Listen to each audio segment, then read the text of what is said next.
হে ওয়েফের family, কেমন আছো তোমরা সবাই?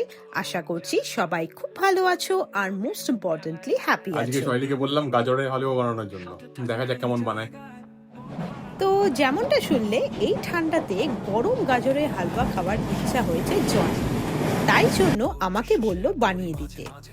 আচ্ছা, যেটা সব থেকে বোরিং কাজ গাজর গ্রেট করা, সেটা 90% জন করে দিয়েছে। তারপর বেচারার হাত ব্যথা হয়ে গেছিল, তাই আমি হাল ধরলাম। সো তোমরা সবাই জানো গাজরের হালুয়া বানাতে কিছুই না, প্রথমেই বেশ অনেকটা পরিমাণে ঘি দিয়ে দিলাম।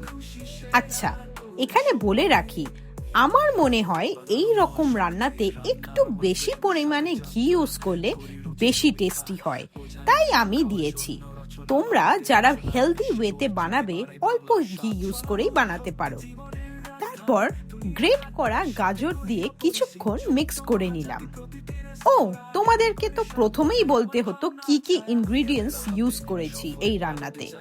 যাই হোক, আমি এখন বলে দিচ্ছি। এখানে আমি ইউজ করেছি ঘি, গাজর, মিল্কমেড, গুঁড়ো দুধ, কাজু, কিশমিশ আর এলাচ গুঁড়ো। এবার বলি, যখন দেখলাম গাজরের কাঁচা গন্ধটা চলে গেছে, তখন নেক্সট স্টেপে চলে গেলাম আর মিল্কমেডটা দিয়ে দিলাম। আমি এখানে চিনি ইউজ করিনি, তাই পুরো মিল্কমেডটা দিয়ে দিয়েছি। তোমরা তোমাদের আন্দাজ মতন মিষ্টিটা দিও।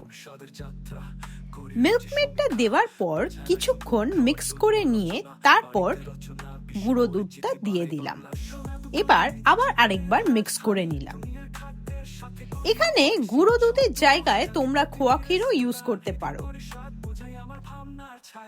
ব্যাস, হয়ে গেল। লাস্টে কাজু, কিশমিশ আর এলাচ গুঁড়ো দিয়ে হালকা করে মিক্স করে নিলেই রেডি গাজরের হালুয়া। আমার চোখে থাকুন এই নতুন যাত্রায়, আমার চ্যানেলে সব মিলিয়ে নাচি গাই ব্লগিং কুকিং খেলা। চলো তাহলে জনকে সার্ভ করে দিই, দেখি ওর কেমন লাগলো।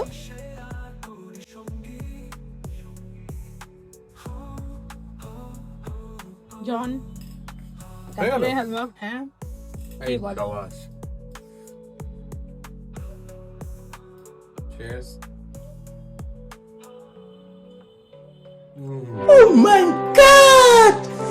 Wow! খুবই ভালো, অসাধারণ হবে।